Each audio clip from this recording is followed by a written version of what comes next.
There's like 8 things you gotta fucking press to start this thing. How crazy is this shit? This is like terrible UX. All right. It's like 8 things you gotta. Shut up, talk. Dumbass. Oops, wrong one. All right, cool. Hey guys, how's it going? Hope the final projects are coming along okay. Our unit tests. That's what we're doing today. Unit is whatever the hell it is you're working on. I hope it's coming along okay. As I mentioned yesterday, we were talking about unit testing and how and why that's useful. We were discussing how unit testing could be a good way to basically assert what pieces of your code need to be refactored. Essentially, things that are hard to unit test should be refactored into versions of code that are easy to unit test, which necessarily means that they're reusable, right? That was kind of where we landed. The other thing we were talking about is that with unit tests, what we can do is we can assert for code coverage, which basically says, hey, my unit tests cover 100% of my code base or 50% of my code base, etc. And that's a good way to determine how stable your code base might be. The problem, or rather, the other thing we said was that the other useful piece of that is the fact that, well, if you have your code base at a certain code coverage, let's say 100%, and someone is requesting to pull in changes, you can use unit testing and code coverage as a way to tell if the new code has introduced a regression or not, therefore asserting stability, right? The idea is that if let's say Jay has an open source project, let's say it's this one, its coverage is 100%, and then I make a change, and inadvertently my change breaks like one of the functions that he wrote that was passing tests before. What that means is we have effectively introduced a code regression that was caught by the unit test. Does that make sense? So the idea is we're using unit tests effectively to ensure our code stays stable and as a way to measure how stable it might be, right? Now, the problem is we know how to run these tests, right? We do NPM tests. Great. However, the onus is still on us, the developers, to run this ad hocly, right? Like on our own, like we can run the NPM test anytime we want and we can see if it works or not. The problem is that still trusts us as devs, which is something we shouldn't do, right?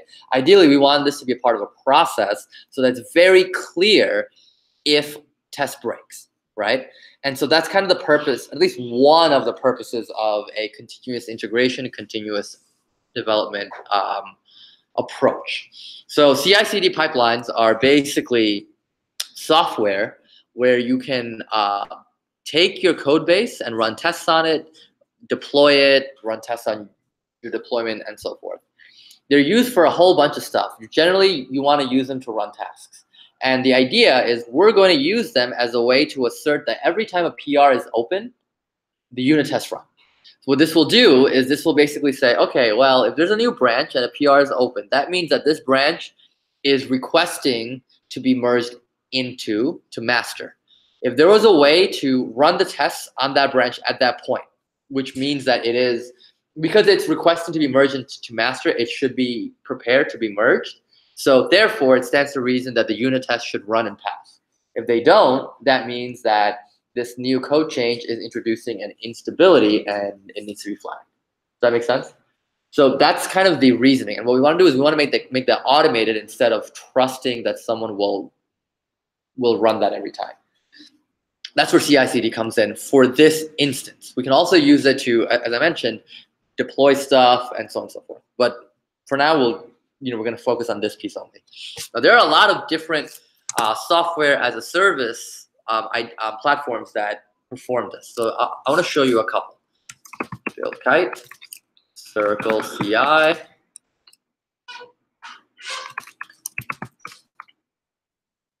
BuildKite is what I use, or what we use at work. Basically, again, it's a service where you basically hook up a GitHub repo.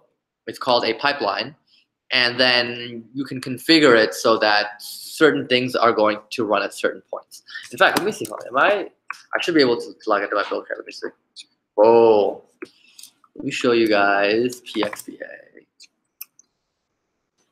And then let me also show you ASPA. If you look at this, here's an example of a Bill Kite pipeline. So for instance, proposal add unit script is something I wrote. So if I were to look into this, as you can see, it has these steps, right? The first step is just to upload stuff, and then it's to run tests. If the test had failed, it would be a big fat red marker. I'm sure we have a failing test here somewhere. There. I did not write that, but someone did, and it broke. So if you look here, the test failed, and it stopped. Like that's it. It says the build failed. It tells everyone, and then people feel bad. If you look at master, so what we do is at work, we treat master as our source of truth. So if you look here, so here is one where we run the test, then we unblock and we push it to a dev environment. As I mentioned, like remember last week, a dev and stage environment or in prod environments. In the dev environment, we run our component test. So if you look here, don't worry about it. This is just a bunch of crap. Things being right there. These are all component tests. So these are human readable tests where we just test the input and output of our API, not the code itself, which is the unit test. So the idea is every time a PR is opened, we will always run unit tests against that PR, which look kind of like the way, look what you've seen. You have code coverage. It tells you how much worked, etc. Right? So this is what we learn how to do, the NPM test, and we're going to set up our pipelines to do this part only. This is when this passes, the PR is good, and we merge into master. We first, before we merge into master, we actually run this dude, which will run the F tests, and then after that, we then unblock again to deploy to prod, which will push it to our production environment, which is like a very special, this is where customers come to environment. So that's kind of the process that we do at work with our Bill Kite CI/CD pipeline. And just as an FYI, let me see if I can get into GitHub. Intersection. Might have to ask me to log in. Of course you will. Let me just log in, whatever.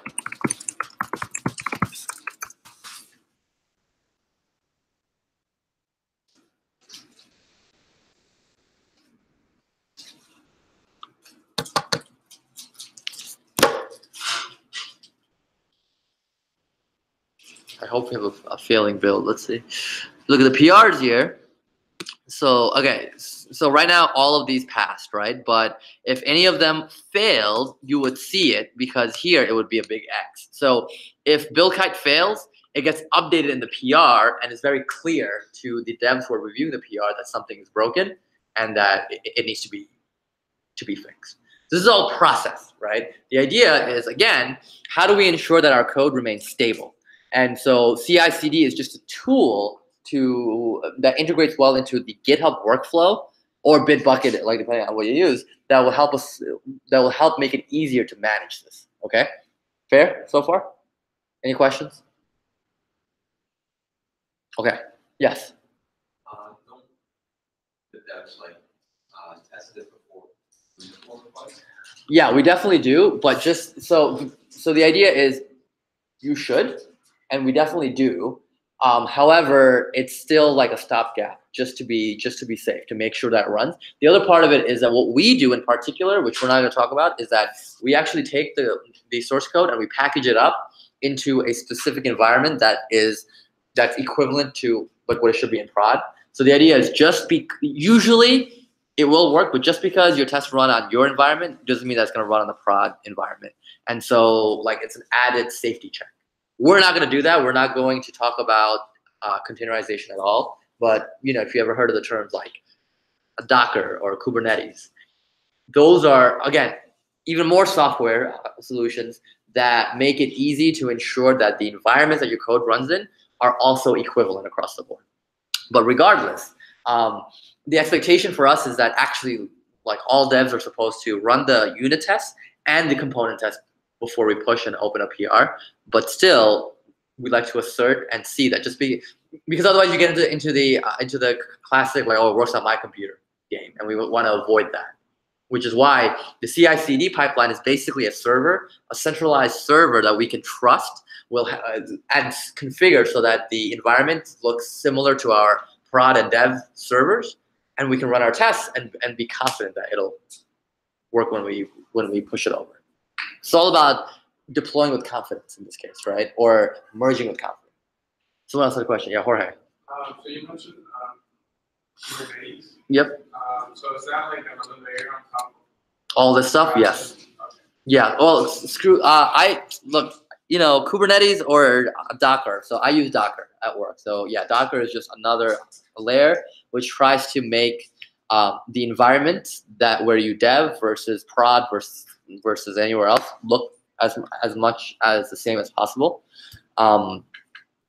As far as Kubernetes goes, I went to a DevOps conference a couple of months ago, and I came to the conclusion no one really knows what the fuck it does. But it's basically Google's version of Docker, and it has a few additional feature sets that DevOps people find very attractive. I personally still don't get it really, and so like for me, like that's a place I'm trying to grow in and trying to understand like better, like how does Kubernetes work, and like what is the equivalent in things that I do understand, like Docker, Docker Swarm, things like that. But yeah, it is. But to your point, it's just another layer of abstraction that, like again, it increases complexity, but at the cost or at the benefit of being able to say, oh, our environments are the same. We're confident that they are, et cetera, et cetera. Buildkite isn't the only sort of CI/CD framework. In fact, Buildkite is probably the one that you don't want to use because it requires that you spin up your own servers to run the software in, which for my company is very attractive, but for us, it's not. So there's a few other ones. I've never played with this one. This looks really cool because it's got this black background and that makes it look nice. But I use this, Travis, because Travis has been around forever and it seems really easy to get started with. And so Travis is basically, again, just a CI/CD framework where we can point our GitHub the repos to, and we can basically configure with a couple of clicks such that every time we open a PR, it will go ahead and run our tests for us. And that's the task that I want to walk you through today. Cool? So again, I'm going to do it. I'm going to show it to you guys, and then I want you guys afterwards to try to implement it on your own when you are at that point. For Wednesday, FYI, my main goal is to just kind of help you guys try to set up unit testing and repos and all this stuff. So that's kind of like my game plan. So let's go to Travis CI, right?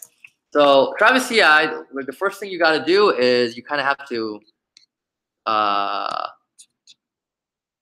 go here and try to pull in your account. So again, you got a sync account, which means that you have to say, hey, go to my GitHub and grab all the new GitHub repositories I created. Once it does that, waiting for it. Wow, how many repos did I create?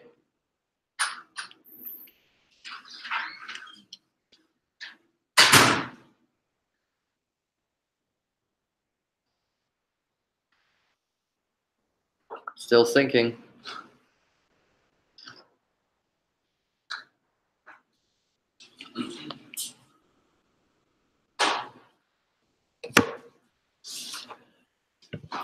Oh my God. Which one you have there? Is that what you used to go as a workshop? Which one? The fourth one? Bottom. Pursuit? On the repos too. No. Yeah, probably. I don't know. I as you can see, I built a bunch of shit. Like I got so much stuff I don't even know. And some is like, what the fuck? Like, what is this? Who gives a shit? All right. Anyway, let's go to unit testing. What? I have to click in this. Then I can do it. Boom. So you turn it on. That's the first step, right? You turn it on. Then let's go into here. So what we've done is we basically said, hey, align Travis to look at the unit testing example repo. So every time we open a PR, it'll do something. Then you get a bunch of options, right? So you can say build push branches, build push pull requests, and so forth. So I don't know if we want to build push branches, but we definitely want to build push pull requests, right? And then if you look here, this is the part that's really interesting, these two pieces. So you can run cron jobs. So if you wanted to have a Travis pipeline that would run tests every single day, you could do so like right here, should you choose to. That is really useful if you wanted to have, thank you. Better? So cron jobs, if you guys aren't familiar, are basically just scripts that run at a certain interval on a daily basis. So again, if you wanted to run like a nightly load test, for instance, remember how I was telling you about like load testing is when you slam the crap out of your system and see how it performs. So if you wanted to run a load test, you probably want to run that like 4 a.m. when ideally no one's using your project or your application. So you can run a cron job that says, hey, every day run at 4 a.m. the load test, etc. Right now, how we do this, I'll show you. It's just more configuration in your package.json or something similar to that. You have to add some stuff. The other thing is, this is what's important: environment variables. So do you remember how I said that for our test coverage, right? Like we created a coveralls.yaml a sample file, which has the shape that we want, but we don't ever want to commit our API keys. You guys remember that or no? Let me remind you though. What the fuck? Okay.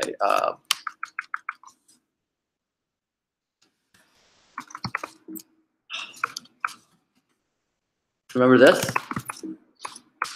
Where repo token. So here we just say, hey, please put your repo token here, and here is where we actually put the repo token.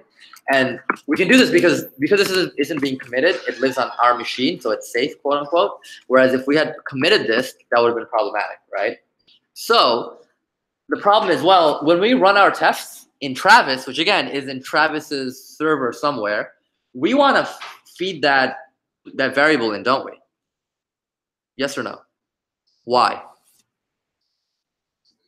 So that went up? And what does the API call do?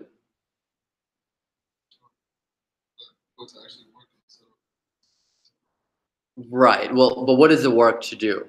So that key is what we use to connect to the coveralls API, which is for the information about the test coverage on our project.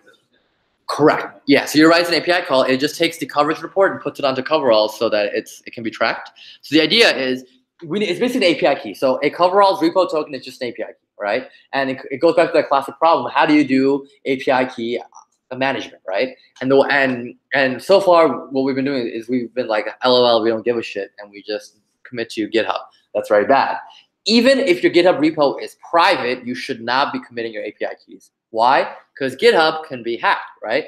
Now, and generally, GitHub by default isn't gonna try to scan to find like API keys to protect. However, something like this, what Travis will do is if you store environment variables here, Travis will store it in an encrypted state so that even if they get hacked, it's encrypted, so it won't necessarily be easy to decrypt, right? So this adds an extra layer of protection. There's a bunch of services that do this. Travis happens to be one of them. So the idea is that what we do is we commit a coveralls.sample.yaml to be nice as a way to hint as to what it should look like. But then what we should really do is we should store the API key here, and we should write like an NPM script that will take that API key and put it into the proper file so it can be used. Does that make sense? And that's API management in a nutshell. It's as simple as that. You can get even crazier if you want, but generally what you want to do is, because your CI/CD pipeline is where you're going to deploy your code, you want to put all the secret stuff in here and then pass it along to however you are going to deploy your code to, so that it gets passed in a secure way without having to commit those keys. Does that make sense?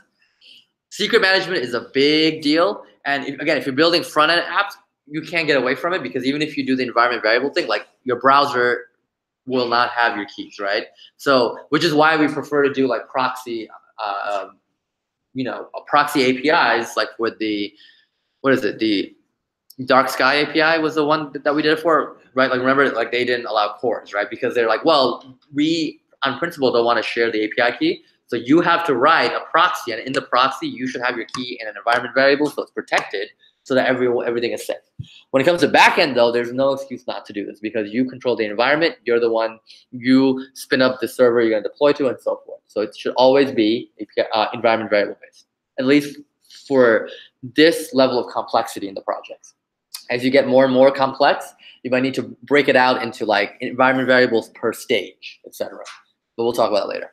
So at any rate, the most important thing here is what do I call this guy? Aha, coverage token. Is I'm going to create an environment variable called coverage token, which will equal to this fucker. Is that fair? Does that make sense? So that when my tests run in Travis, I can refer to this coverage underscore token variable and trust that it'll pass this in so that my coverage report gets made. Add. And as you can see, you can't see it. That's it. You can never see it. You can delete it, but you cannot like unencrypt it, at least not through the UI. Make sense? Yes. Okay, first and then down.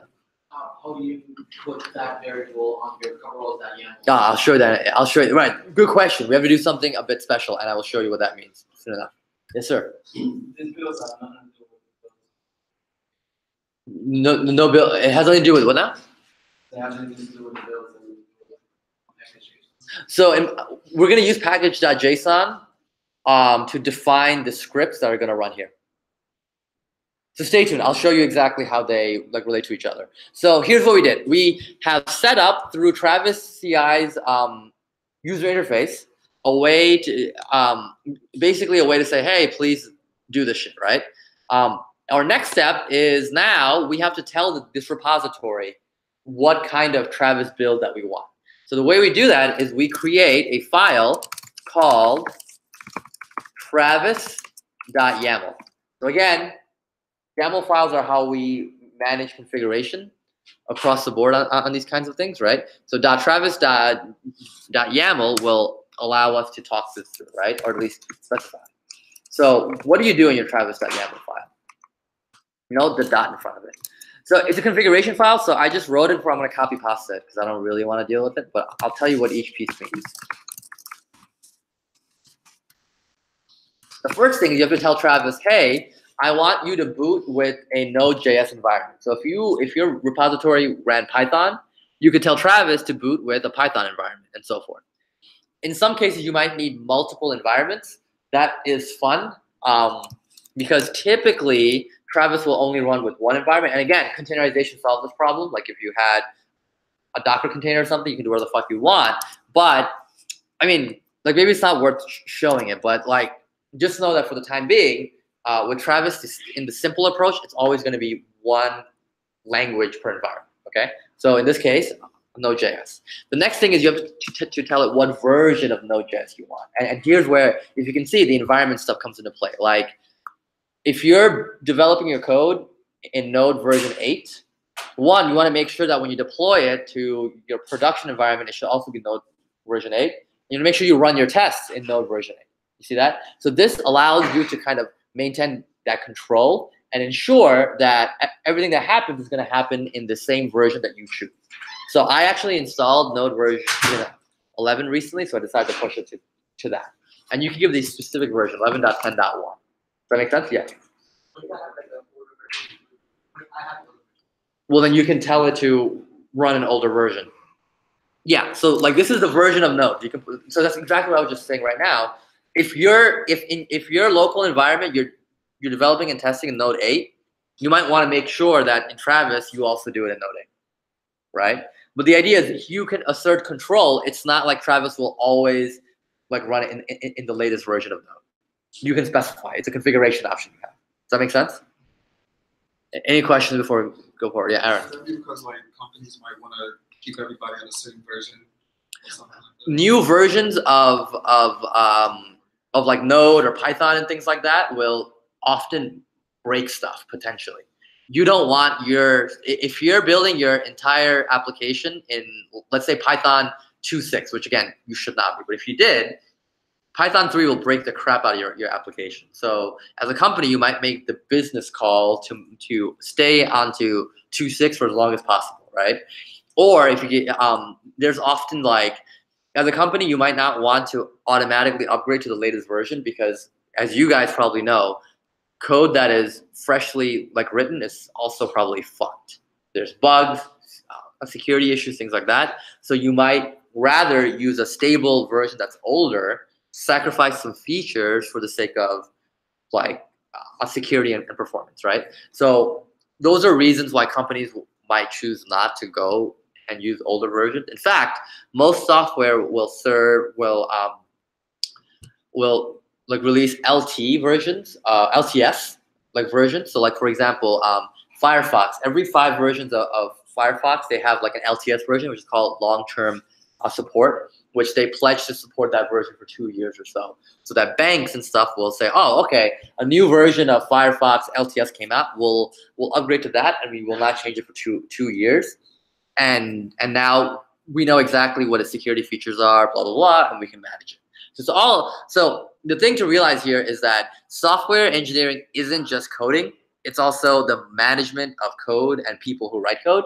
And so that's where a lot of these considerations come into play. And you can see how it's like you have to be technical, but you also have to like have context in these kinds of things. And these are the questions that DevOps people or people who do the full stack think about or have to think about. Does that make sense? It's a good question. Any other questions before we go on? So once we create the environment variables, do we have to keep track of the API key? You have to keep track of the environment variable that you store the API key in, right? Yeah, but like, you know, we saved it if we had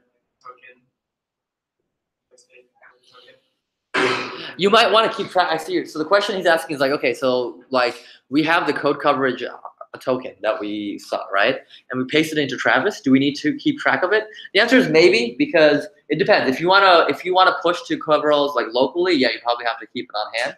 But do you want to do that? I don't know, right? So it's like those are the kinds of questions to ask, right? But if you did, then yes, you would. What do I do? I never push to CodeClimate, which is a static code analyzer that we use at work, from my local environment. But I expect that to happen on the PRs. And again, that's another good reason to have this stuff on the PRs, because then you could track per PR how the code coverage had shot up and down and so forth, right? So like, and you can use that as a good way to track a bunch of stuff. Is that a hand I'm saying? Yeah, what's up, Malcolm?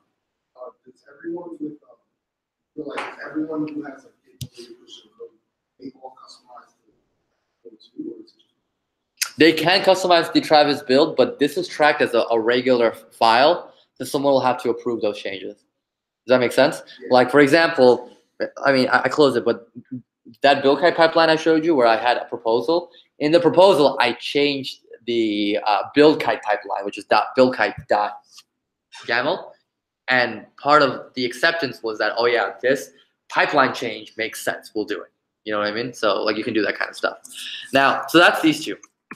So what this is doing is it's saying, hey, please create a Travis, please spin up a server in Travis's service that supports and it has Node.js installed. The next step is, well, okay, with Node.js installed, how do you install your software, right? So here I had, these are just basically terminal commands. If you look back, the project that I was doing is broken up where I like to do this, but you don't have to, where you have a Travis and you have an app, and inside the app you have a bunch of crap, right? I don't remember exactly why I did that. I must have had a good reason. I probably want to keep this like as easy to read as possible, I think. But for us, we don't have stuff inside apps, so we don't need this, but we do need an npm install. npm install, what this will do is, again, it will create a server, it will install Node.js, it'll actually pull down our GitHub repo. So it'll pull in this entire file. It'll do a git clone, but just because we git clone does not mean that that packages are installed. So we do npm install to install all of our packages so that we can do npm test, like, in 2 steps. Does that make sense? Questions so far on this? Can someone articulate in their own words what this is doing so far from here onwards to assert that we actually do understand? Yes, Pam. So the language is telling, or Travis telling what the build environment is, so that's Node.js. Correct. And the Node.js is telling what version of Node.js to use. The install is basically what's happening is that it goes to your GitHub repo and it's pulling down the entire file and it's gonna install it. Right. So it's install. correct. The only thing I would change there is that it goes to GitHub and it pulls down the entire repo. So all the files in the repo come in. So then npm install so that we can start to run, like we can effectively run our node code in that environment, right?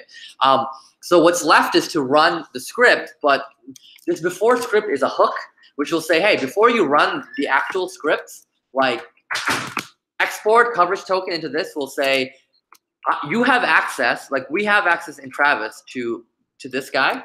Take it from Travis and effectively make it available to run, make it available so that we can use it when we run our scripts. So this step will basically, and actually, I'm a little disappointed that Travis like requires you to do this. Like in Buildkite, like this comes like out of the box. But basically, we're just saying, hey, remember that environment variable that we saved in Travis's UI?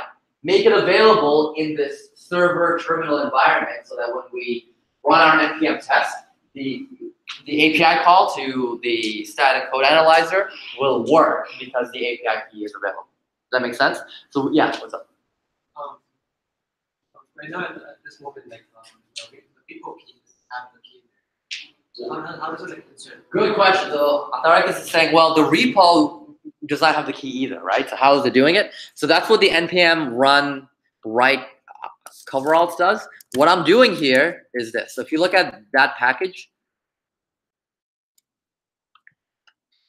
run coverall, write coveralls is kind of stupid, but what it's doing is it basically creates a file called coveralls.yaml, and in it, it puts the repo token in.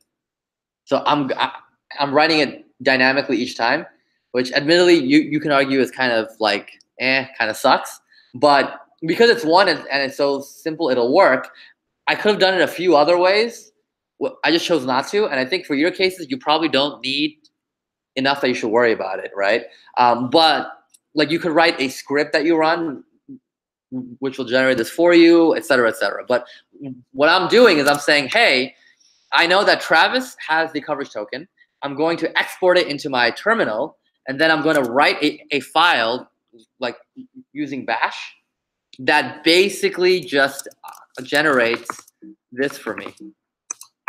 This guy, so that when I run npm test, it'll work. That make sense? This line?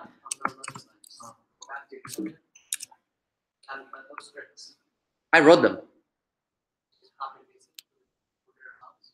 I copied and pasted what?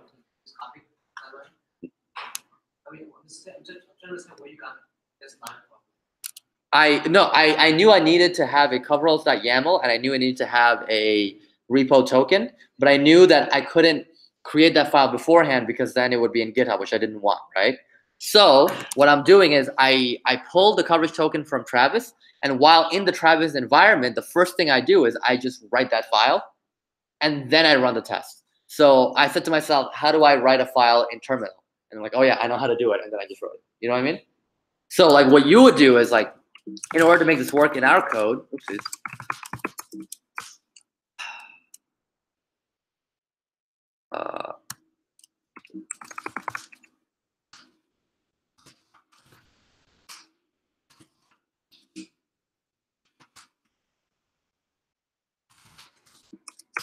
So you see how we have all these scripts, right? Like test. I'm going to add one more script, which I'm going to call write coveralls. And it's going to say something like rm-rf.coveralls.yaml. And okay, I'll just copy this shit.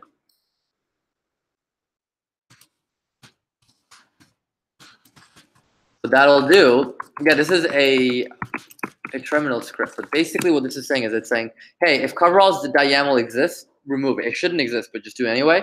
And then just take the coverage token, which is, again, the API key from Travis, and create this line. So this is basically string interpolation in bash, and then pipe that into a coveralls.yaml file. That's it. Does that make sense? Yes, Osita. Made up, yeah. So the idea is I'm building a bunch of, you can think of these scripts as bash functions, and I can write as many as I want. So you know how you do ls-ahl? Technically, we could have turned that into a script. Show files, right? Why you do that, I don't know. But the idea is all the bash commands can be consolidated into scripts, and you might want to use those scripts to do things like this, right? So like, as you know, rm-rf will remove a file.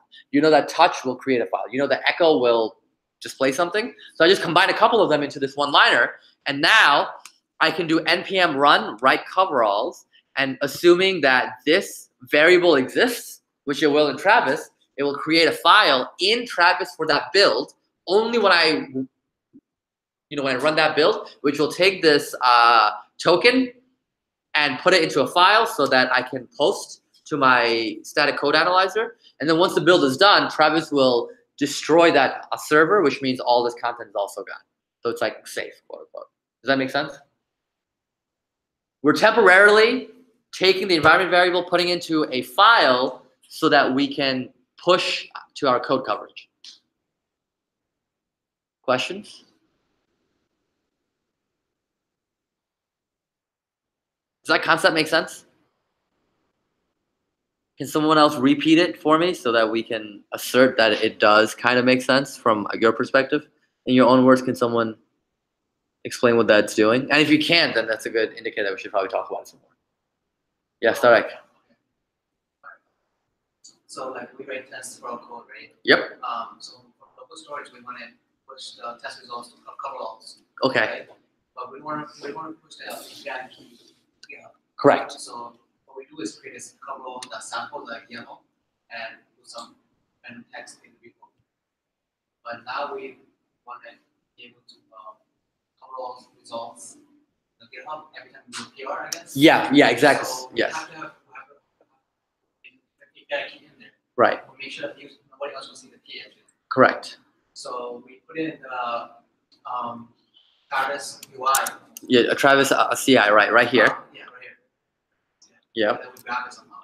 It's by that line. This line. This line. This is actually a valid bash command. All this does is it creates an environment, a variable that equals to some value, right? So basically, maybe we haven't talked about environment. If I do like export, right? Foobar equals to 1. Oops, sorry. Oh, sorry. There you go. If I do echo, that gives me 1. I could also do this. Same thing, right? It's not PHP. This is Bash. PHP is built off of it built to basically work that way. We've created a terminal variable, just like you can create a variable in JavaScript. You can create a variable in terminal, right? And again, people use that as a way to create Bash scripts. So the idea here is, if you look at this line, is basically saying in the Travis environment, create a variable that coincides with this guy, which is what we have stored here, okay? And having done that, what that means is later on in the Travis environment, if we were to do, echo coverage token, it would give us whatever was in the API key that we stored, right?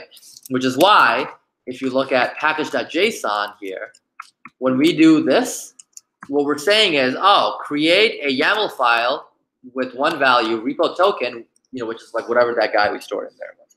That's the way it gets connected. Does that make sense? Great explanation, by the way. That was good. These scripts get, or they run when you call them. Yeah, when you do npm run. So we need to do, how will we do npm run right coverall automatically?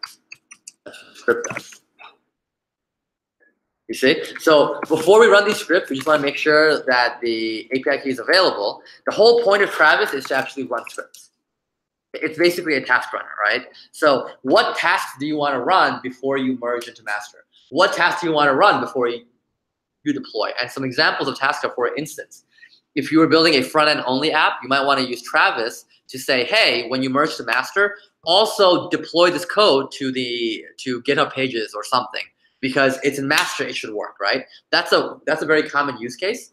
But before you deploy it to GitHub Pages, you might want to take your code and minify it so that it's as small as possible so it loads faster. So that's an example of a task that you could run in Travis, right? Run your tests. If the test passed, bundle your code, then run a like GitHub Pages deploy or something. Does that make sense? That's an example of what you could do. Does that help? Kind of color in exactly what it works, or like why this is useful, why Travis is useful, right? Right now we're doing the minimum just to kind of understand as simply as possible how the configuration works. But typically, Travis, these Travis YAML files are more than 10 lines. Like if I go to, right, if you look at something like this, where's my Travis here?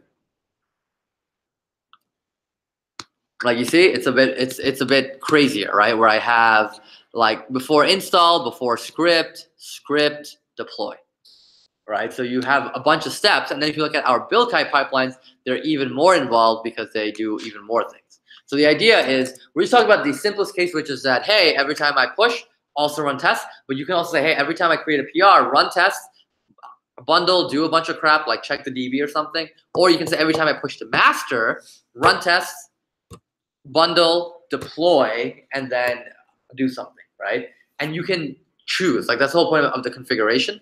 But that's kind of like why we want to have a CI/CD pipeline. And the idea is any dev who like works on your code base will be empowered to do so. And if any of these scripts fail, the whole thing gets stopped. And that's the beauty of it.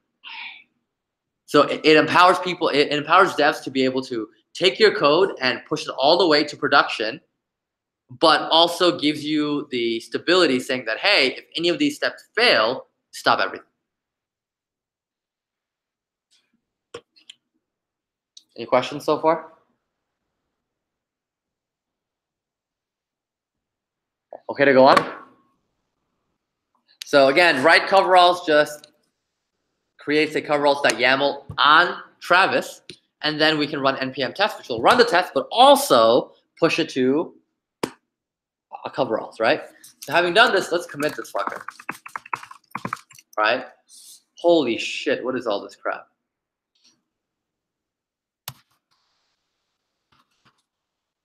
By the way, you definitely want to commit your Travis.yaml. So git checkout -b add Travis status git add status. Okay, added Travis config. Ready? So because I added the Travis.yaml, because I went to the Travis UI and said, hey, watch this repo, what this should do is, as soon as I open a PR,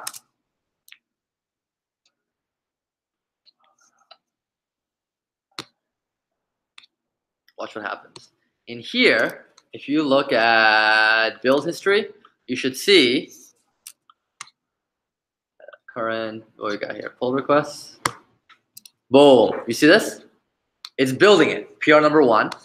And if you look here, do you see how it says continues into integration? This build is in progress. If it fails, it'll tell us right here. If it passes it, it'll tell us right here. So if you look at here, you can actually see the YAML file. So this is a YAML file it's trying to run. And in the log, it'll actually show you the terminal output. So right now, it's going to create a server. And then, as you can see, it's going to build Node.js, etc. Right? It's going to build Node.js, do all this crap to it. This is all like, it's basically creating a server, installing Node.js, and then git cloning our project. And then, boom, it failed. Womp womp. I did not do that on purpose, but I'm glad it happened. So you see what happens? The job failed, and you go here, a big red X. You go to your PR, it's like, hey, fuck off, it's broken. And as you can see, you can still merge it because I'm an admin, but you can configure this so that, like it's not mergeable if it fails or something. Like you can go to GitHub's in here and change that. But you see how that process works? That kind of makes sense? So like no one can go rogue and be like, oh, fuck it, I'm going to do it anyway, right? Because if it's broken, right? So let's take a look at what the issue is. It tells us that, hey, sorry, man, like you screwed up JSON, which is true. I did. Can anyone see I screwed up. Yes, let up. You cannot have trailing commas in JavaScript code, but JSON is not JavaScript, and you cannot have trailing commas in JSON. Just FYI. Question? Okay. I thought you had a question, but you do not. Get status. Get diff. Whoopsies. Get status. Get add. Get status. Get commit dash m. Remove trailing comma after package.json. Hit push. So we did a push now. Now, having done this push, what this is going to do is if you go to pull requests, boom, PR number 1 is building again. And if you look here, it automatically updates. It is rebuilding. Yes, what's up? Can you also set it up for more frequent intervals? Commits is about, yeah, like you can. The short answer is yes. The long answer is it'll really just do, if you don't do PRs, it'll do every time you push a branch. So every time you do a git push, it'll do it per commit is actually a bad idea because you might want to commit often, but pushes don't happen that often. So you can do per push, per PR, and then you can also do per merge to master, which is, I think, by default. So if you look here, again, it's doing the same thing. And again, depending on the framework you use, so like, Travis works a certain way, but I guess if you use BuildKite or something else, you might have more fine-tuned control. Come on. And I think it's still working. The one thing is the free version is slow as fuck, as you can see. Yeah, probably, because they want you to pay it, right? So now it's going to do an npm install, so it's installing all of our dependencies that we put in our package.json. Then it'll do the, see, it ran the right coveralls, exited with 0 means it worked, and then it ran npm test, everything passed, done, we're green, and if you look here, this branch has no conflicts, all checks have passed, and you can see the checks, you see? It pushed 2 coveralls, 100%, the PR ran, and now if we want, we can merge, because it's all green. Does that make sense? Ta-da. That's all there is to it, right? Of course, Travis is powerful. You can use the CI/CD pipeline to do a whole bunch of tasks, but at a minimum, this is a way that you can assert if your code coverage is up to snuff, and that every time a PR is open, the tests are being run to ensure that the builds are passing. Fair? And again, you probably want this, don't you? Boom.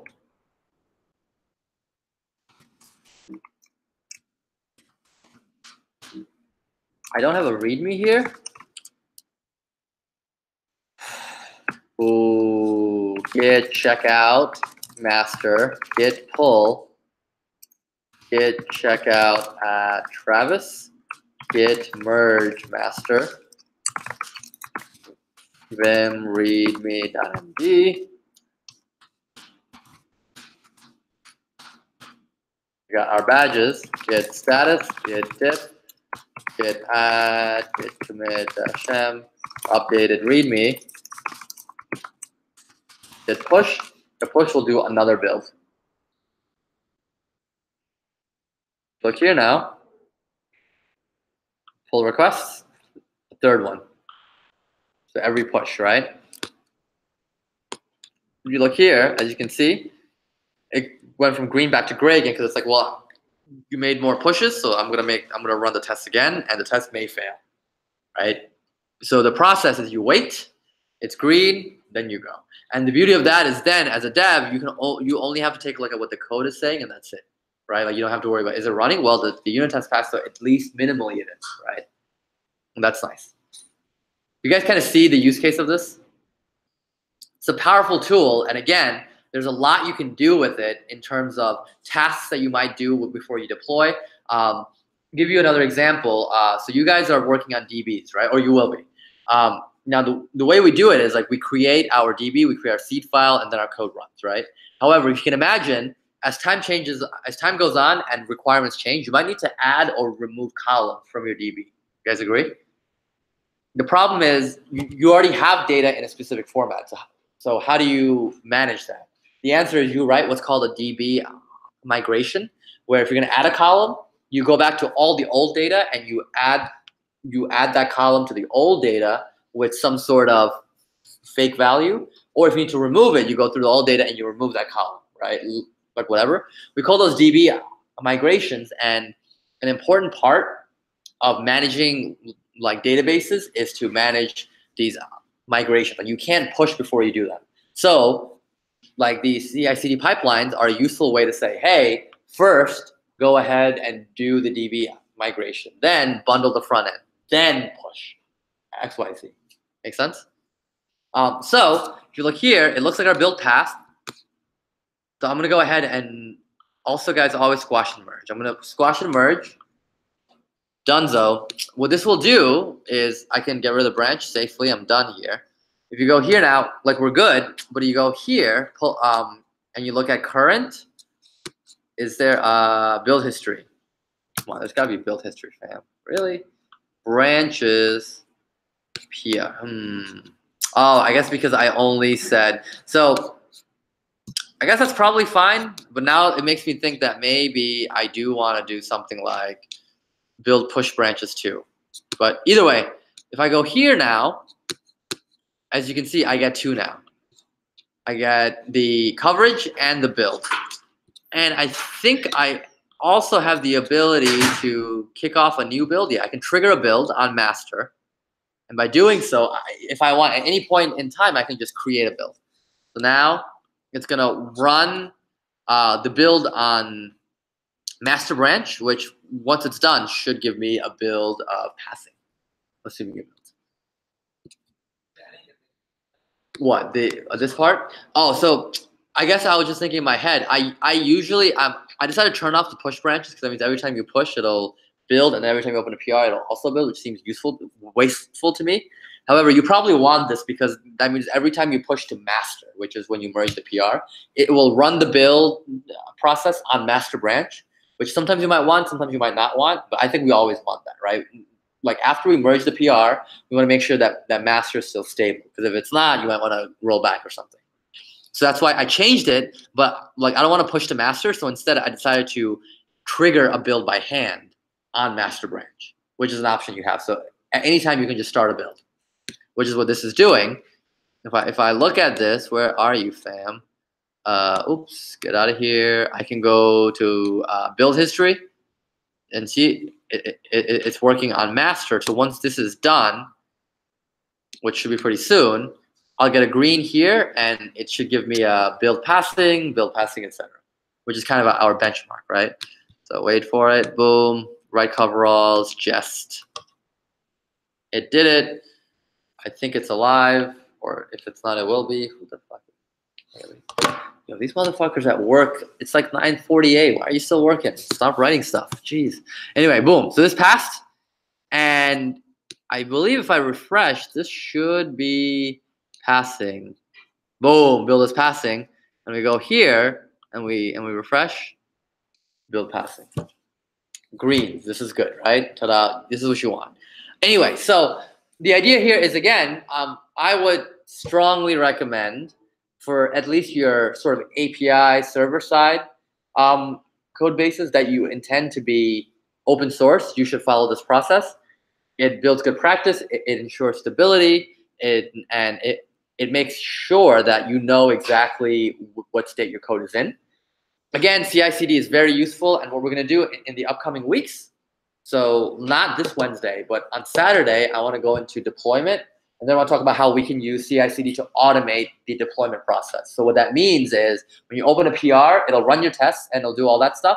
When you merge it to master, assuming the tests run, it will then automatically also trigger a deployment of your code in master branch to wherever you want to deploy it to, so that as soon as the merge happens, your users will be able to use the new features that you added, but it's all done automatically. Does that make sense? Yeah. So that's our next step. Then after that, I'll go into component testing and how you can incorporate that as well. And then after that, I'm basically done with this stuff, the packaging. I mean, there's more we could do, but I think like for our purposes, it's good enough. I'm going to switch gears and start talking about service workers and progressive web apps, which are basically how you can build websites, but then have them work as web apps on your phone. Yeah, it's gonna be some fucking cool shit. Anyway, so that's all I got. We got 10 minutes left, so I'm gonna stop talking because my computer's about to die anyway. Again, you have this GitHub repo. I shared it to you on Slack. So what I would recommend is when you start your, like whenever you do it, when you start your backend project, please incorporate unit testing and Travis. And of course, if you get stuck, I will help you troubleshoot. All right, that's it. Thanks, guys. Yeah. Oh, sorry. Questions? Yes, Osita. For this example, there were only like 4 tests. And it was slow because it was free. Like, is there something that we could do to either make it more efficient or make it worse off? Unfortunately, the only thing you can do is pay for Travis, which I would not recommend doing. It's pretty expensive. So yeah, unfortunately, you have no choice, right? It will be slow and will work in a slow manner. There's nothing we can do about that, aside from the acknowledgement that if you run your tests like locally and you know it passes, chances are it'll probably also pass on the PR, but you can continue working and just spot check the PR to make sure it also works. But yeah, Travis performance is a problem, and all the projects I work on that use Travis, I sometimes like fun, sucks, but I don't know. I usually just go grab a coffee or something. But yeah, unfortunately, we have no choice. But on the flip side, there isn't anything that would make it worse. Oh, to make it worse, yeah, there is. Like, if you add more tests to your point, it'll probably slow it down. And if your tests require timeouts, that'll slow it down. And when we do component testing, where instead of testing the code, which is fast, we're actually making API calls. We have to wait for the API calls to come back. So that'll really slow it down. The only thing you can probably do is you can say, oh, I'm going to run scheduled builds. So you can have multiple Travis files, actually. So if you want, like, you can create a new type of Travis pipeline. I'm not sure if Travis supports this, but like Bill Kite, and maybe you should look at a different one. But like, if you want to run your F test, maybe instead of running out every PR, you only run it when you merge the master. So then at least the PR stuff goes faster. Or if you want, you can schedule them to work every night or something, and the PRs only will run unit tests. The thing is, most of these pipelines will support the ability to run certain tasks on certain branches only. So you can specify a branch to run certain things on, and that might be a way to optimize that. But unfortunately, it's a great question. But unfortunately, I think the answer kind of sucks, which is that, yeah, sorry. I noticed that, like, how we update the README, we really update our code status. It'll still run, right? Yeah, that kind of sucks. I don't know a good way around that. I wonder if like certain pipelines support globbing, so you can say, hey, only run on branches that start with a certain name. So you can have like code dash or dot dash in your branch name, and maybe that would work. But yeah, I've yet to care enough, honestly, which is why, yeah. And also, it's not my server. I'm not paying for super. That's a good point to bring to. These are great points, guys. Any other questions on any of this stuff? I have one more question. Sure. Remember the pipeline that you drew up for packaging? I don't know if anybody actually took a picture of it. Like, I think it's very useful. Oh shit! I can redraw it again at some point. Like maybe when we bring into play the deployment, I can redraw it, which I hope to do on Sunday. I don't even know how we're gonna deploy it yet. Actually, I don't know if we're gonna send it more. What that? I don't know. Maybe. I mean, it's backend, so like the way I do it is AWS, but I think that's way too much. So I might try to come up with like I was actually practicing from it. So I'm not sure, like, if our YouTube app, I think it's that's your browse, I guess. I think it's yeah, you gotta use hash router. So yeah, but so that's the thing, right? Absolutely. So I brought up a great point, which is basically that one of the biggest things about deployment, and the reason why we do these tests is because sometimes when you go from one environment to another, shit will break because like you just assume certain things exist, but they actually don't, and so forth. Which is why it's really important to test these things, right? And the most common, like back in the day when I worked at a dev shop, if we ever deployed, we would spend like 2 hours afterwards just retesting the entire thing in deployment mode to make sure like nothing breaks. Which in hindsight is like really stupid and a waste of everyone's time. That's what we did. And that's why automated testing and these kinds of things are important, because then you can deploy it and you can run your automated testing against the deployed version of your application and assert things that are working. If it fails, roll back again. Right? And there's a lot more to it. Like there's a concept of blue-green deployments where you have two versions of your application, but one is like the last version and the one is the current version. What you can do is you can deploy, test the current version, and then swap the reference to the correct one. So that there's no downtime, but you can also test. There's like a bunch of approaches you can take depending on how hardcore your requirements are. But ultimately, these are the reasons why we want to do this. Cool. Any other questions? Yes. Topic, Sure. are you gonna cover